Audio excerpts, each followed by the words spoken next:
Bonjour à toutes et à tous et bienvenue au plateau de votre émission Grand Jury pour une fois encore ensemble décrypter et commenter l'actualité sociopolitique de notre cher pays, le Togo, également celle des pays voisins, notamment le Burkina Faso où nous sommes à l'heure de l'ultimatum lancé par l'état-major des armées du Burkina aux putschistes, donc au régiment de la sécurité présidentielle RSP avec à sa tête le général Diendéré qui serait peut-être en train de passer ces dernières heures en tant que chef de ce comité national pour la démocratie mis en place après ou à la suite de ce coup d'État que d'aucuns ou plutôt la communauté internationale ici dénonce.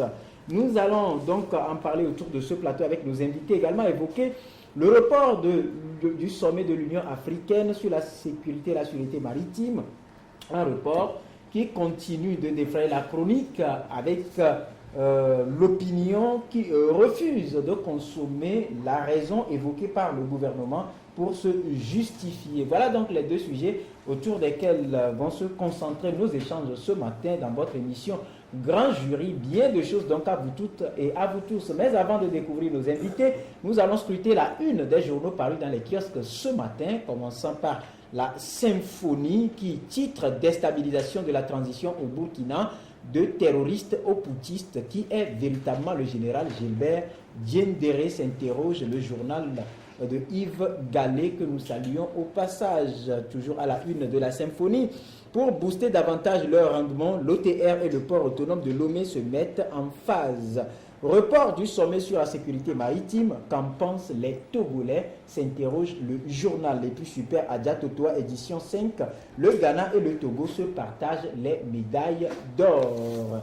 L'alternative de Ferdinand Haïté également dans les kiosques ce matin, titre CEDEAO, investiture, sommet sur la sécurité maritime, le mandat des revers pour Fort Gnassingbé, écrit l'alternative qui revient sur la situation au Burkina Faso pour titrer une salle, donc salle SA2L comme Macky Sall, une salle médiation. Il faut dissoudre la CEDEAO, s'exclame le journal, l'armée en appui au peuple. Et puis sommaire, société, franc-maçonnerie au Togo, le grand maître Rogui Pass prépare sa succession, titre l'alternative et puis chronique politique, le mensonge, le faux, le vol, le crime se tiennent toujours par la main. Adboyome Kodjo, une tête blanchie de mensonges, toujours à la une de l'alternative et puis rubrique nation. Mathias Kokou Lata, le fils du colonel Lata, appréhendé par le SRI, service des renseignements et d'investigation. Et puis enseignement supérieur, les universités privées dans le collimateur du gouvernement. L'Union pour la patrie également dans les kiosques ce matin, titre 3 mois après le lancement de la campagne cotonnière, 90% des objectifs emblavés malgré un déficit pluviométrique important. Accord entre les partis impliqués dans l'éducation nationale, la rentrée confirmée à la date du 28 septembre 2015. Présentation du livre Lettre à un ami franc-maçon. L'Église catholique a-t-elle peur de la franc-maçonnerie, s'interroge l'Union pour la patrie qui revient sur les litiges fonciers au Togo pour titrer une étude nationale recense les réelles causes. Autre article, pour un traitement plus professionnel, le Togo consacre la liberté d'accès à l'information et à la documentation publique. Face à la piraterie maritime, pêche illégale et risques environnementaux, une stratégie nationale pour la mer et le littoral a adopté en novembre. Voilà aussi pour ce qui concerne la une du journal L'Union pour la patrie. Actu Express de Isidore Sassou Akolor, également dans les kiosques, Isidore Sassou Akolor que nous saluons au passage. À sa une, on peut lire tout sur les zones approuvées et les zones non approuvées dans la préfecture du Golfe. La méconnaissance du plan directeur, source d'occupation illicite des voies publiques et réserves administratives, écrit le journal à la page 5. Et puis, alerte, incompétence ou arnaque de Togo Télécom, s'interroge Actu Express qui écrit aussitôt rechargé, le crédit est aussitôt fini, quel que soit le montant de la recharge.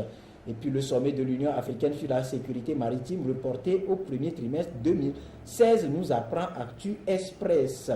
Démocratie africaine en danger, Gilbert Diendéré, le nouvel homme fort du Burkina, impose sa volonté au médiateur de la CEDEAO et puis 12e édition de la Foire internationale de Lomé. Le directeur Kweku Banka Johnson dévoile les innovations apportées à l'événement. Et puis réforme du secteur électrique au Togo, que du buzz. FTF, Valké chassé de la FTF, Antoine Folie panique et devient subitement docile. L'Indépendant Express dans les kiosques ce matin. Nous saluons également son directeur de publication Carlos Ketaou. À sa une, on peut lire chronique le syndrome burkinabé de l'escalade, sécurité maritime, coup bas, magouille, jeu d'intérêt, les frasques d'un sabotage organisé, nous apprend l'Indépendant Express qui écrit de nouveau. Les taximens togolais transportent du gaz. Où vont-ils parcourant les dédales des rues de Lomé avec des bonbonnes de gaz visibles au fond du coffre arrière de leur véhicule? Point de suspension. Droits humains et droits des défenseurs, la CTDDH remobilise ses troupes. Et puis congrès sur fond de grincement de dents, les dockers s'organisent pour défendre leurs droits.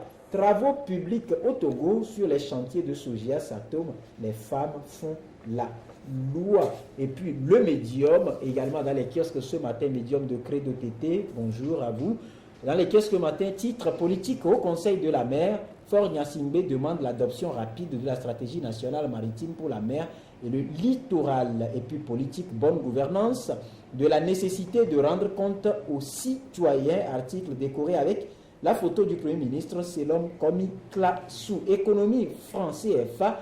Kako Nubuko s'interroge sur l'avenir de la monnaie commune aux États de l'UEMOA et de la BEAC. Énergie focus sur la CEET. Éducation, rentrée scolaire 2015-2016. Les syndicats des enseignants demandent au gouvernement d'assumer ses responsabilités avant la rentrée. Voilà donc pour ce qui concerne la une des journaux parus dans les kiosques ce matin. Allez donc les acheter au prix de 250 francs CFA. Voilà, nous revenons donc autour de ce plateau pour vous dire que la situation au Burkina Faso va meubler les fonds de nos échanges ce matin autour de ce plateau, y compris le report du sommet de l'Union africaine sur la sûreté et la sécurité maritime, sujet qui continue de défrayer la chronique et qui laisse perplexe quant à la raison évoquée par le gouvernement pour se justifier. Mais avant d'aborder ce sujet, l'un des invités est déjà avec nous, Joël Ega, directeur de publication du journal La Fraternité. Bonjour et bienvenue. Bonjour mon frère, bonjour à tous ceux qui nous écoutent et nous suivent en direct aujourd'hui. Voilà, et avant d'évoquer les deux sujets, vous avez suivi tout à l'heure la une des journaux. On est revenu de plus en plus sur la rentrée scolaire fixée au 28 septembre et selon quelques écrits, on comprend ou on peut lire un peu déjà les pas de mécontentement des enseignants. Est-ce que cette rentrée va être effective le 28 septembre? Donc que la rentrée soit effective, ça c'est une chose. Parce que l'effectivité de la rentrée, c'est l'officialité de la rentrée, l'officialisation de la rentrée. Donc, je dirais que la rentrée aura lieu, mais est-ce que l'année sera aisante de remous dans les écoles et autres là? C'est ça l'essentiel. Donc, on espère que, selon les belles paroles qu'on servit hier. Les ministres, le ministre interpellé en tête, accompagné de son collègue de l'enseignement supérieur, on espère que tout ira pour le mieux cette année et que le chemin faisant, les insatisfactions qui demeurent encore aujourd'hui seront réglées quelques jours après la rentrée pour que l'année soit saine pour la relève de demain. Oui, ce matin, on a suivi quand même le secrétaire général d'un syndicat d'enseignants qui a laissé entendre quand même pour chuter ses interventions, a appelé ses collègues enseignants à rester mobilisés. Est-ce que ça ne sous-tend pas quelque part une situation habituelle que nous vivons surtout ces dernières années? Justement, c'est dommage. Vous savez, nous avons les évolutions de l'actualité dans les autres pays qui nous montrent que aujourd'hui on ne peut plus la vérité, l'évidence c'est comme une fumée. On nous a appris sur les bancs que la vérité c'est l'évidence, mais quand l'évidence est là, tu ne peux pas éternellement nier de reconnaître cette évidence. Mais quand les gens sont satisfaits, hier moi ça m'a fait un peu barrer quand je suivais sur Radio Maria, enfin une radio, j'espère que vous n'êtes pas en concurrence, une radio confessionnelle, Radio Maria, où la conférence des évêques adressait un message comment vous l'appelez, aux enseignants du confessionnel pour comment vous l'appelez, répondre lors de cette rentrée, oublier leurs doléances, etc., faire des sacrifices. Mais attendez, pendant qu'il donnait ce message, il savait très bien que la survie, c'est une question de survie qui s'impose à ces enseignants. C'est une question de, je ne sais comment dire, il faut qu'ils aient une raison de continuer à prester. Il faut qu'ils aient une raison de continuer à donner le meilleur qu'ils ont aux élèves. Il faut qu'ils aient une raison même de quitter la maison pour venir dans la classe. Mais si vous ne leur donnez pas ces raisons-là, mais qu'est-ce que vous voulez qu'ils fassent? Qu'est-ce que vous voulez qu'ils fassent? Mais c'est la même chose au niveau de l'État. Mais ce que les gens demandent, c'est vrai, on dit que non, les enseignants exagèrent dans leurs revendications, mais il faut donner ce qu'on peut donner et montrer ce qui est exagéré. Mais c'est ça l'essentiel. Mais moi, je suis au regret de me rendre compte que le ministre, celui qui est responsable de ce portefeuille, est un cacique, est quelqu'un qui, de par le passé, n'aime pas concéder. On sait comment il a géré les revendications des étudiants de l'université de Kara quand il était président de l'université de Kara. Je voudrais souhaiter que le ministre Tchakbele montre le revers de cette personnalité qu'on lui connaît, et qu'il montre le revers en amenant plutôt les enseignants, c'est-à-dire en amenant à un accord qui sera salutaire tant pour lui-même que pour le Togo, parce que quand nous parlons du Togo, nous parlons de nos enfants. Nous parlons de nos enfants, mais quand vous foutez le pays, quand vous foutez le bordel, excusez-moi, l'expression est un peu exagérée, mais quand vous ne jouez pas bien votre partition, la partition qui vous a donnée dans la gestion du pays, quand vous comment vous l'appelez, quand vous vous dites après moi le déluge, mais attendez, le déluge concerne votre progéniture également. Donc, moi je souhaiterais qu'on fasse tout pour que vraiment on a une année saine, une année digne comme on en a connu au Togo, parce que le Togo est le pays de la sous-région où il y a le plus fort taux de scolarisation. Et le Togolais est le plus appliqué en matière d'éducation, et donc je ne vois pas pourquoi on peut badiner avec les revendications des enseignants. Alors si les enseignants demandent à leurs collègues de rester mobilisés, mais ça veut dire que l'année annonce déjà ses couleurs. Ça veut dire que comment vous l'appelez,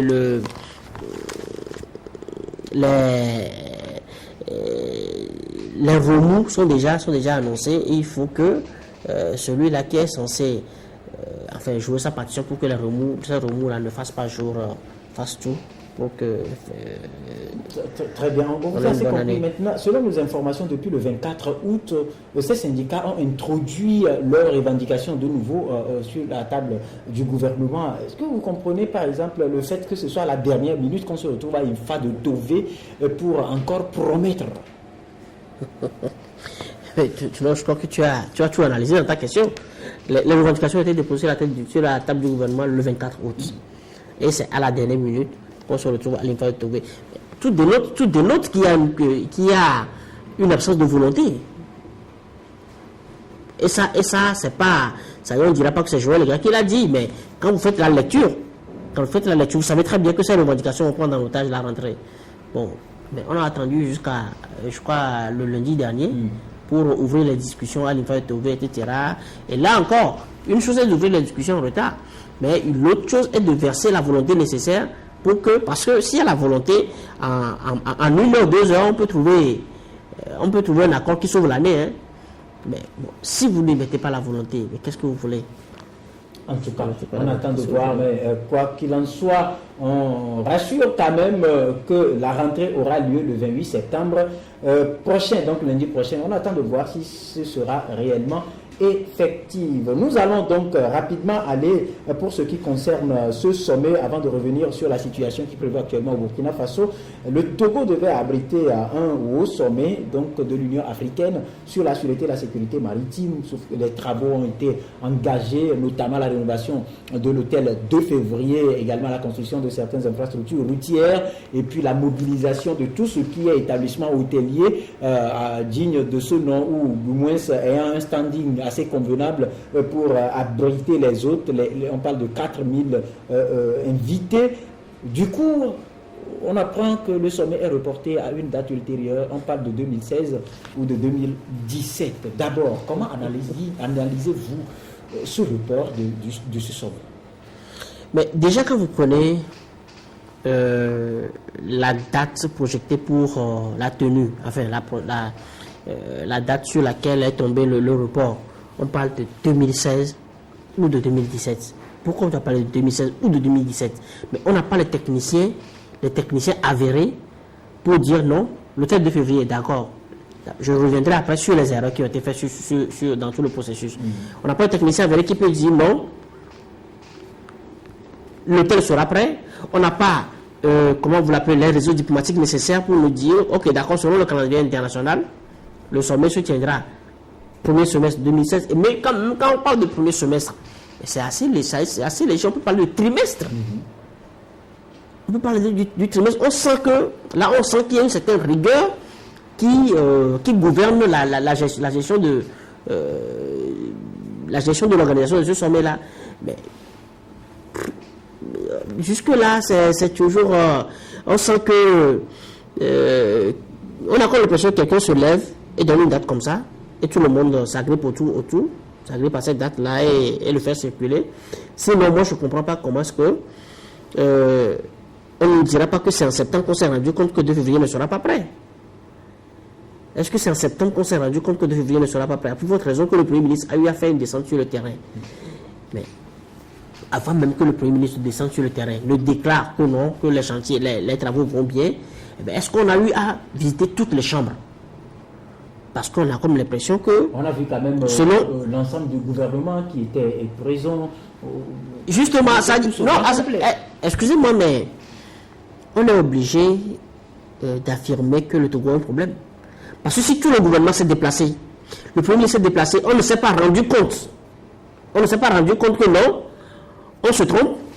Il y a eu, heureusement, un ministère, enfin, quoique ce ne soit pas un ministère plein, le portefeuille du tourisme a été confié à un ministre cette fois. Mais comment se fait-il qu'on ne s'est pas rendu compte que non, le timing qu'on nous a donné, avec tous les techniciens en travaux publics qu'on a, il n'y a personne qui a pu dire aux autorités non, attendez, mais ce délai-là, c'est impossible, ça ne répond à aucune logique, c'est irréalisable, donc reportons dès à présent le sommet. Parce que moi, j'aurais souhaité que ce soit le Togo qui ait pris l'initiative de reporter le sommet. Que ce soit le Togo qui ait pris l'initiative de reporter le sommet, plutôt que ce à quoi on assiste aujourd'hui. Et là encore, maintenant, si, parce que l'opinion publique doute du fait que ce soit le seul argument qui a fait reporter le sommet, moi je ne bats pas cette option, cette analyse en brèche, parce qu'il y a des précédents. Mais si c'est le Togo même qui a pris l'initiative de reporter le sommet, juste parce que, enfin, qui sert cet argument que 2 février n'est pas prêt, c'est pourquoi on reporte le sommet. Quand vous allez sur le chantier, vous voyez que les travaux se poursuivent et ce n'est pas encore prêt. Justement, les travaux se poursuivent. Mais si c'est le Togo qui a servi cet argument, je dis l'argument est très mal trouvé.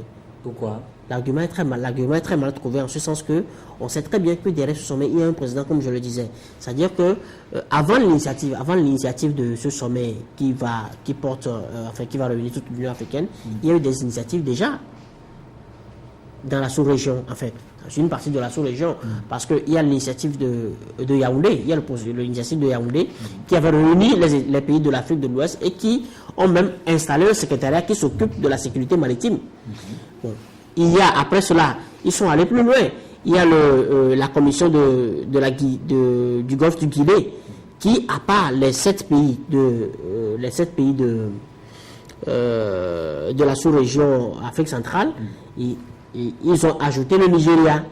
C'est vrai que les autres pays, les autres 7 pays de notre côte n'ont pas été associés, mais il y a des initiatives qui sont là et qui ont un secrétariat même permanent qui se penche sur la réglementation, la gestion des conflits entre pays, etc., la sécurité maritime, etc. Donc,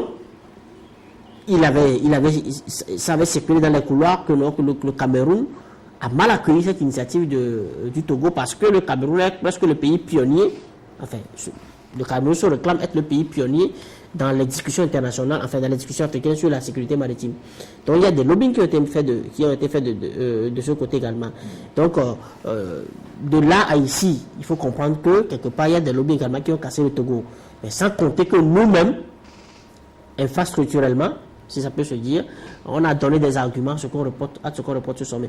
Mais ce que je voudrais dire, c'est que si nous revenons sur l'argument infrastructurel, je crois qu'il n'y a pas meilleur message pour le chef de l'État. Il n'y a pas meilleur message pour le chef de l'État de se dire c'est maintenant, c'est le moment, parce qu'il y a eu des occasions où il n'a pas agi comme les Togolais l'attendaient. Maintenant, tout l'argument lui est donné de vider d'assainir son entourage. Parce que, excusez-moi, ceux qui ont plombé 2 février, ceux qui ont plombé Sarakawa, ils sont encore là aux affaires. Ceux qui ont plombé 2 février, ceux qui ont plombé Sarakawa, ils sont encore là aux affaires. Qui a donné de mauvaises orientations au chef de l'État en lui rassurant que 2 février sera prêt à temps? Qui s'est livré à cette situation? C'est pas plutôt l'entreprise en charge des travaux qui est fautif? L'entreprise en charge des travaux, excusez-moi, ce sont des prestataires. C'est quelqu'un qui a déjà signé un contrat, qui s'attend à rentrer en possession. Qui a bien accepté de livrer le chantier. Effectivement, attendez, qui a accepté, qui s'attend déjà à rentrer en possession d'une colossale somme. Mais vous croyez que, comment est-ce qu'on va prendre pour vérité 100% ce que cette entreprise l'a dit? Pourquoi est-ce qu'on a un technicien local? Pourquoi est-ce qu'on a un technicien national? Mais si l'entreprise dit, je vais livrer le travail en comment vous l'appelez, en 2 semaines, on a des techniciens pour dire non, c'est pas possible, monsieur le chef de l'État. On a des techniciens qui peuvent vérifier la véracité de ce que dit l'entreprise. Pourquoi est-ce que personne n'a pu faire ça jusque-là? Mais peut-être qu'il y a eu des techniciens mais qui l'ont dit, mais on ne les a pas pris au sérieux. Juste pour le prestige qu'on cherche derrière cette conférence. Faudra-t-il vérifier s'ils l'ont réellement dit? Parce que vous êtes sans savoir que dans cette histoire, il y a quand même eu des missions diplomatiques menées par le ministre Robert Doucet. Il y a également eu des missions présidentielles menées par le chef de l'État lui-même qui s'est déplacé pour aller inviter. Mais justement, est-ce que tu te rends compte de la gravité de laxisme qu'il y a au sommet de l'État? C'est-à-dire que on laisse le chef de l'État aller comment vous l'appelez, mettre en péril son honneur à l'extérieur, et il revient quelques jours après, on lui dit que non, que la conférence pour laquelle il a mobilisé autant d'énergie, autant de ressources de l'État, que cette conférence-là ne tiendra pas. Donc, il revient au chef de l'État comment vous l'appelez, d'imprimer son punch. Il revient de prendre une décision qui s'impose parce que c'est son honneur qui est bafoué. Et comment est-ce qu'on lève doit être cette décision? Mais la décision, c'est d'éjecter tous ceux qui sont responsables de cette erreur, excusez-moi, mais c'est une petite honte pour le Togo. C'est une petite honte. Jusqu'à ce que notre télévision nationale qui est sur satellite a commencé même pas à mettre le décompte. Pas décompter, oui. Pas mettre le décompte. Et du jour au lendemain, on reporte. Et c'est en cela, j'apprécie à sa juste valeur ce que le journal Alternative a écrit, que c'est le mandat des revers. On dirait que c'est le mandat des revers pour mais parce que déjà l'investiture qui était prévue, il semble, selon certains sources, que 3 milliards auraient été donnés à une agence internationale pour organiser cela. L'investiture n'a jamais eu lieu, l'investiture de l'État n'a jamais eu lieu. Il n'y a jamais eu un communiqué gouvernemental qui annonce une cérémonie d'investiture. Non mais attendez. Quand tu vois tout le niveau qu'avait atteint bon, c'est vrai, on peut le qualifier de rumeur, mais si ce n'était pas aussi sérieux, on l'aurait démenti depuis. On aurait démenti. Je vous dis qu'il y a eu des tractations qui ont été faites pour faire l'investiture du chef de l'État et ça n'a pas abouti. Maintenant, voilà la conférence sur la sécurité maritime qui vient également d'être annulée. Ça fait 2 événements majeurs qui viennent d'être annulés pour le chef de l'État. Il faut que le chef de l'État fasse un assainissement dans son entourage pour mettre les hommes. C'est-à-dire que, Rodrigue, il faut accepter aujourd'hui que nous sommes au rendez-vous de la vérité, qu'on ne le veuille pas. Nous sommes au rendez-vous de la vérité, de l'acceptation de l'évidence. Ce qui n'est pas bon, mais on ne peut pas le cautionner. Il faut pas oser cautionner ce qui n'est pas bon, ce qui n'est pas digérable. Donc moi je trouve que c'est aussi simple que ça. Qui a induit le chef de l'État en erreur en le laissant aller faire cette tournée-là, voir les Mugabe, enfin, faire, comment vous l'appelez, une tournée presque africaine pour inviter ses collègues. Et quelques jours après, on lui dit non, que le sommet ne tiendra pas. C'est une vilaine blague à l'endroit de l'autorité suprême du pays. Mais il faut que les responsabilités soient situées pour qu'on enlève ceux-là qui ont fait subir cette vilaine blague au Togo.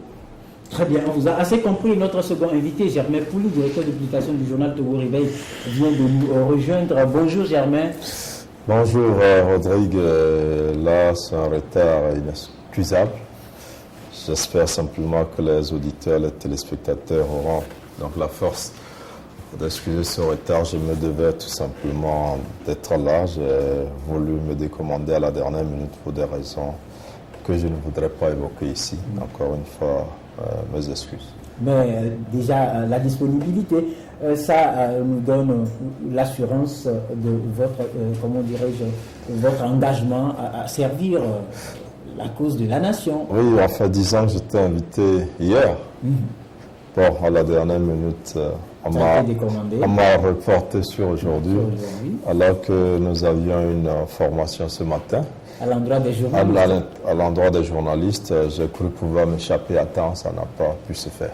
Toutes mes excuses. D'accord. Nous étions justement en train de parler du report du sommet de l'Union africaine sur la sécurité et la sécurité maritime, sommet que devrait abriter notre pays, le Togo, sauf que selon les informations de dernière minute, attestées par le communiqué du Conseil des ministres également, ce sommet n'aura plus lieu, c'est reporté à une date ultérieure, sauf que la raison évoquée, notamment liée aux logistiques, semble ne pas convaincre l'opinion qui estime que les raisons doivent être ailleurs. Selon vous, est-ce que vous êtes convaincu de cette raison liée aux logistiques par rapport au... Non, je crois que c'est une raison plus que convaincante. Ce matin, je suis allé dans les parages de l'hôtel Radisson Blu de février, qui doit abriter l'essentiel des travaux et qui doit également héberger le chef d'État et de gouvernement. Les travaux sont en cours et ce n'est pas sûr que ces travaux vont finir le 15 octobre comme prévu. Et même si c'était le cas, il va falloir que l'hôtel fonctionne normalement quelques semaines, voire un mois peut-être avant la tenue de ce sommet pour éviter des surprises désagréables.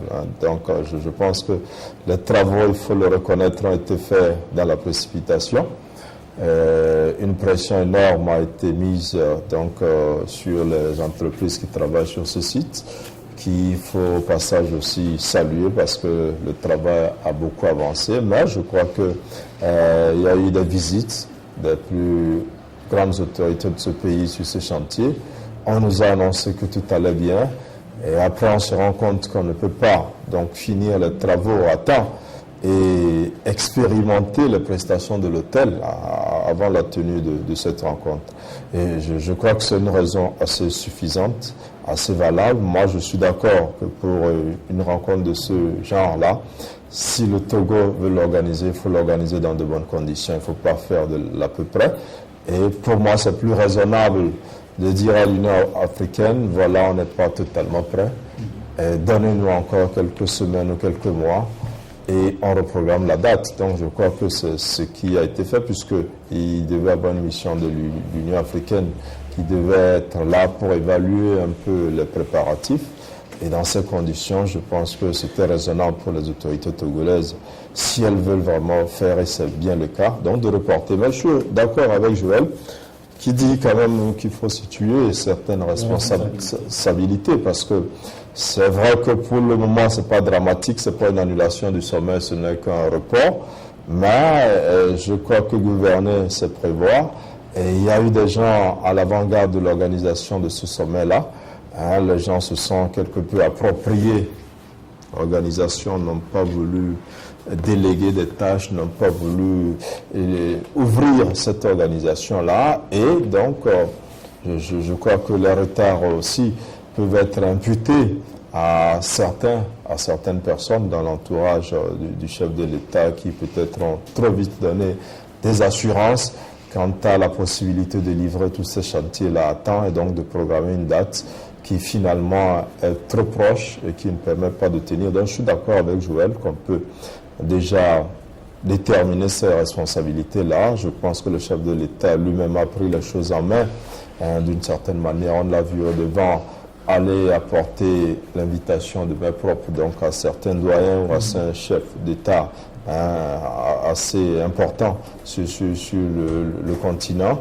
On sait aussi de plus en plus qu'il travaille personnellement sur ce projet-là, parce qu'il s'implique beaucoup plus. Peut-être qu'il y a eu certaines déceptions de par certains collaborateurs qui n'ont pas forcément été à la hauteur. Mais, une fois encore, ce n'est qu'un report.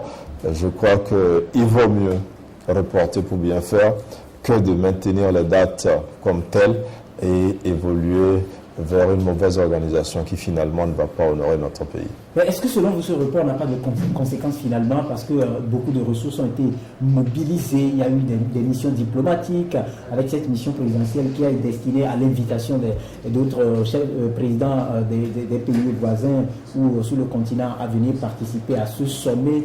On a également mobilisé 40 promoteurs d'établissements hôteliers qui sont appelés à relever le standing de leurs établissements. Ils ont engagé des fonds aujourd'hui avec ce report. Oui, bon, alors, quant à la tournée du chef de l'État, je crois que ça n'a pas d'incidence, ce n'est pas de l'argent gaspillé puisque le sommet n'est que reporté. En termes d'honneur, par exemple, on l'aurait rassuré. Non, mais je crois que il s'est déplacé personnellement pour aller inviter. Oui, mais en fait, l'invitation, c'est pas sur la date, c'est sur l'événement. C'est sur l'événement. Oui, c'est pas la date qui est importante, c'est l'événement qui est important. La date a été reportée, on avisera. Maintenant, l'événement, c'était important d'aller expliquer l'événement à certaines personnalités que le chef de l'État a jugé utile d'approcher. Ça, après, il ne va plus retourner pour inviter encore ces personnes. C'est certainement que par courrier, ces personnalités sont déjà au courant que le sommet a été reporté. Mais par contre, au niveau des hôteliers qui ont fait des investissements, là, on peut dire qu'il y a un problème. Parce que les gens, peut-être, ont fait des prêts pour améliorer le standing de leurs hôtels, pour s'apprêter, donc pour accueillir ces hôtels rentabilisés. Mais là, on peut dire, bon, pour ceux qui l'ont fait, ont fait des investissements sur leur propre budget, il n'y a pas de problème. Mais pour ceux qui ont fait des prêts, si le report se prolonge, ça commence pas à créer des petits problèmes avec les banques, ça on comprendrait, mais je pense que c'est les aléas du business, parce que ce qu'on ne dit pas assez aussi, c'est que ces hôtels ne vont pas pratiquer les mêmes prix qu'ils pratiquaient avant. Au moment du sommet, généralement, on augmente au moins au double, parfois même au triple, les chambres d'hôtel, et ça, je crois que c'est déjà...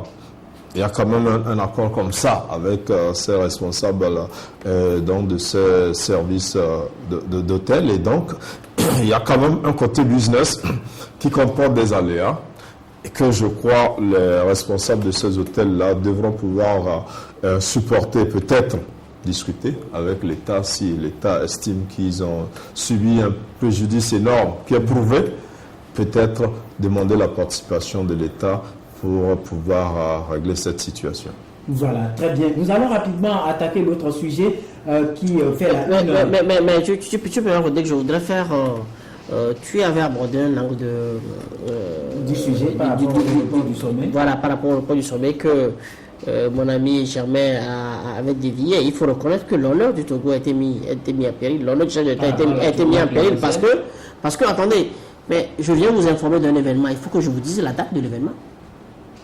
Quand je viens vous informer d'un événement, je vous demande, mais même si vous ne me le dites pas, je vous demande alors, ça sera quand l'événement? Donc le chef de l'État lui a dit, ça se tiendra en novembre. Bon, voilà, qui a amené le chef de l'État à dire que ça se tiendra en novembre? C'est là le problème.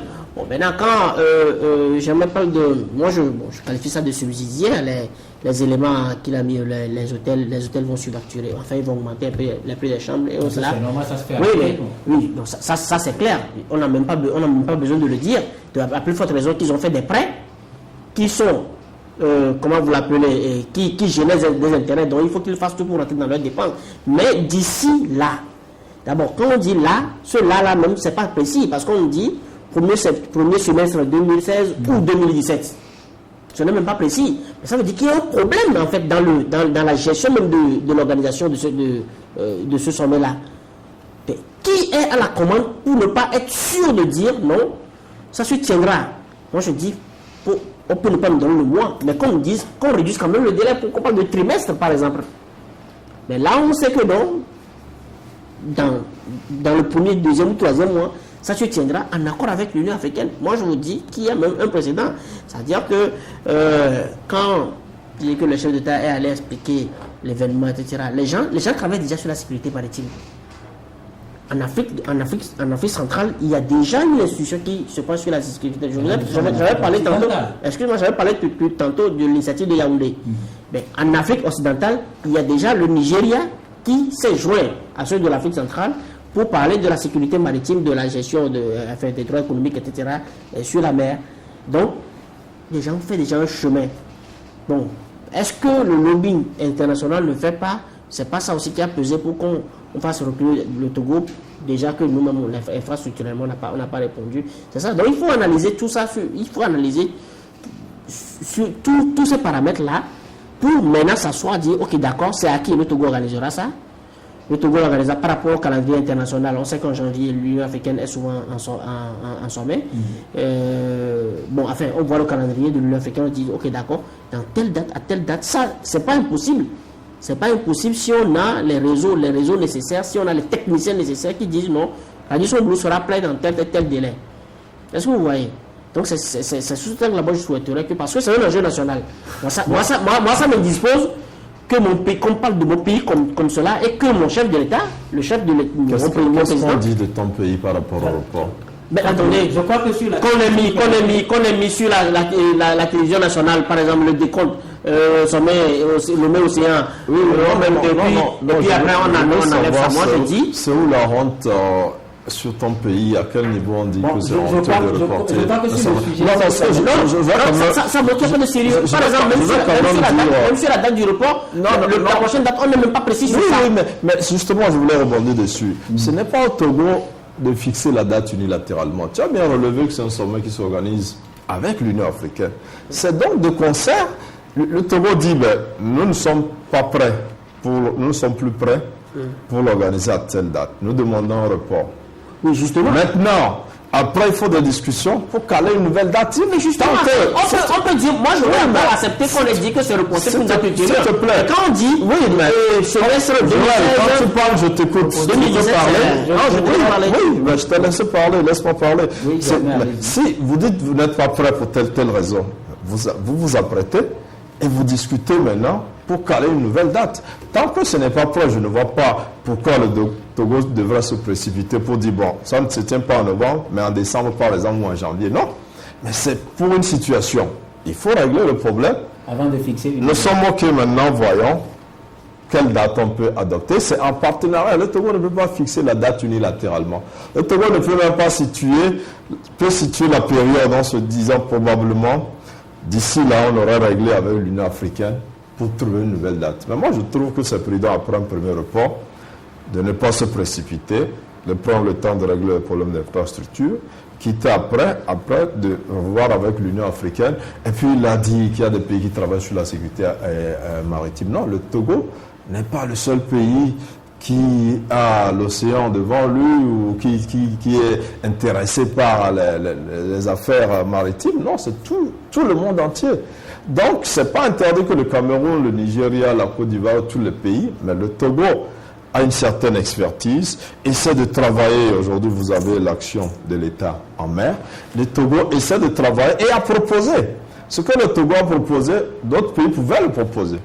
Mais le Togo a proposé que l'Union africaine tienne un tel sommet sur un thème qui est d'actualité, qui est une préoccupation internationale. Ça a été accordé. Ce n'est pas, on ne va pas dire que le Togo est un génie à proposer quelque chose qui n'existe pas, qui n'a jamais existé, ou une chose à laquelle personne n'a jamais pensé. Mais le Togo l'a fait, on ne va pas dire non, d'autres y pensaient, on n'a pas l'exclusivité. Personne n'a l'exclusivité de ce genre d'organisation. Maintenant, on ne peut que souhaiter que très rapidement ce pourquoi le sommet a été reporté soit réglé. Ceux qui étaient mis en avant sur des dossiers qui n'ont pas été à la hauteur, qu'on les renforce ou tout simplement qu'on les remplace pour trouver des personnes plus compétentes et que très rapidement, donc le Togo puisse être prêt et calé avec l'Union africaine une nouvelle date. Très bien, on a assez compris, on a largement pris le temps, mais on va retourner directement au Burkina Faso, Joël. Avec la situation, on a atteint l'heure de l'ultimatum depuis 10 heures. Jusque-là, il n'y a pas encore d'informations venant du Burkina Faso par rapport à ce qui se fait. Mais tout ce qu'on sait, c'est que l'armée a décidé de prendre ses responsabilités, appelle le respect à déposer les armes. Auquel cas, peut-être depuis 10 heures, surtout qu'on n'a pas encore les informations, il devrait y avoir une évolution. Mais dites, comment vous commentez cette situation du Burkina Faso? Non, moi, je dis que ça mon sourire exprime, je parle pas de satisfaction, mais ça exprime tout le respect que j'ai pour cette grandeur que l'armée burkinabèse, excusez-moi, c'est une erreur, cette grandeur que l'armée burkinabèse a eu depuis hier, en ramenant le RSP, un régiment de 1300 hommes, dans le bon sens, enfin en prenant l'initiative de les ramener dans le bon sens et en agissant en de concert avec la population, parce qu'il faut faire remarquer que sur tout le trajet qui les a conduits jusqu'à Ouaga, ils ont été ovationnés par les civils qui avaient érigé des barricades. Ils ont enlevé les barricades d'abord pour laisser passer l'armée. Ils les ont ovationnés ensuite. Et c'est ça, c'est ce que nous voulons, que l'armée soit en phase avec sa population et s'exécute dans le respect des institutions, dans le respect de la légalité. Non, moi je crois que ce qui se passe au Burkina doit servir de cas d'école, parce que ça allait servir de mauvais cas d'école avec l'accord qu'avait posé la CEDEAO. Et moi je dis c'est aussi ça. Et ça doit servir de leçon à la CEDEAO pour que prochainement dans la résolution de ce genre de crise, et que la démarche soit revue. Non seulement que la démarche soit revue, mais qu'on fasse quelque chose qui soit facilement digérable par tout le monde. Parce que moi je ne comprends pas qu'une institution où on condamne unanimement, on condamne les coups d'État, on dit les coups d'État ne sont plus autorisés au sein de notre Union. Et voilà, on va pour donner l'amnistie à quelqu'un qui a violé les principes de l'Union. Ce n'est pas normal. Et moi je dis, mais pourquoi est-ce que la CEDEAO a péché dans sa démarche, en ce sens que on se rend compte que l'accord là, qu'ils ont fait le projet d'accord, c'est pas encore un accord, le projet d'accord n'a pas été inclusif. On n'a pas consulté Kafango, on n'a pas consulté la société civile qui sert aujourd'hui de fer de lance pour de la contestation. On n'a pas consulté les acteurs. Et là encore, on n'a même pas consulté le chef d'état-major de l'armée burkinabé. Mais qui ont été alors les artisans de cet accord qui a été écrit? C'est ça. Mais ça veut dire qu'il faut reconnaître que nos institutions, tant nationales qu'internationales, ont un problème d'esprit, un problème, je ne dirais pas un problème d'homme, mais parce que quand l'esprit de l'homme est vicié, l'homme a beau avoir les compétences, mais quand l'esprit prend la commande, il ne saura rien faire de bon. Donc on a un problème d'esprit qu'on doit aujourd'hui assainir, hein, et comment vous l'appelez, et mettre en phase avec le bon sens. Voilà, Germain, la situation au Burkina Faso, selon les dernières minutes, depuis quand même 0h15, le président du Comité national de la transition s'est réfugié dans les locaux de l'ambassade de France et exige une exfiltration pour aller peut-être à Paris pour se mettre à l'abri parce qu'il sent sa vie menacée. Également, la société civile qui a sorti une sorte de pétition pour rejeter en bloc les propositions faites par le président Macky Sall et Yahi Boni, le sommet de la CEDEAO qui se tient pour justement se prononcer sur cette proposition, l'armée qui se lève et qui lance un ultimatum. Aujourd'hui, est-ce qu'on peut dire que le Burkina est devant une situation au lendemain incertain? Oui, donc déjà il faut remarquer qu'il y a deux sortes d'armées au Burkina Faso d'abord. Une petite armée constituée par le RSC, 1300 hommes, qui était jusqu'à hier considérée comme l'armée. Puisque quand on a évincé Blaise, le militaire qu'on a mis à la tête de la transition, c'est quelqu'un qui est issu du RSP. Zida. Donc on n'a pas considéré les autres unités de l'armée. Ça veut dire que c'est avec cette armée-là que la transition a composé. Et pendant longtemps, le reste de l'armée n'a rien dit. Même quand le RSP a fait son coup, l'armée n'avait rien dit. L'armée ne supportait ni le RSP, ni les autorités de transition. C'est après le passage de la CEDEAO que le reste de l'armée, la deuxième armée, qui dans un sursaut d'orgueil, peut-être se dit maintenant on ne peut pas laisser que 1300 hommes fassent la loi dans ce pays. Voilà, donc le reste de l'armée s'est réveillé. Donc cette armée, quand même, a eu une réserve qu'on n'a pas compris. Peut-être parce que depuis le début de la transition, on n'a pas été associé, puisque Zida vient du RSP. Donc les politiques et la société civile ont fait avec la première armée, qui a une petite armée dans l'armée, et aujourd'hui qui sème un petit désordre, parce que c'est les gens du RSP qui se battent.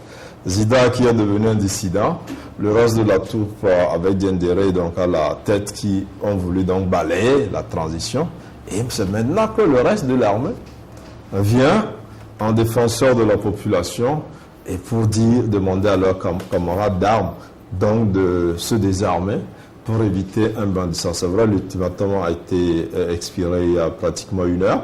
Le général Diendéré s'est prononcé pour dire qu'il espère et qu'il croit toujours qu'il y aura une issue, qu'il y aura des discussions avec l'armée qu'on dit loyaliste à la transition et que ça va bien se passer. C'est possible. Mais il faut aussi dire que quand la CEDEAO est arrivée, elle a mal évalué la situation de force. Puisque notre armée était restée silencieuse.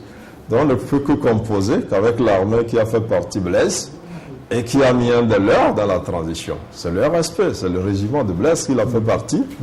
Et donc, Zida est resté dans la transition. Donc, la CEDEAO a cru que le rapport de force a changé du côté du RSP et a proposé une solution qui n'est pas totalement farfelue comme l'estiment certains, parce que la CEDEAO quand même est restée droit dans ses bottes, est restée droit dans une décision prise par une cour, par sa cour, la cour de justice de la CEDEAO, qui avait condamné l'État burkinabé quand l'État avait exclu des candidats proches de Blaise Compaoré. Donc la CEDEAO est restée dans cette logique, on veut une élection inclusive.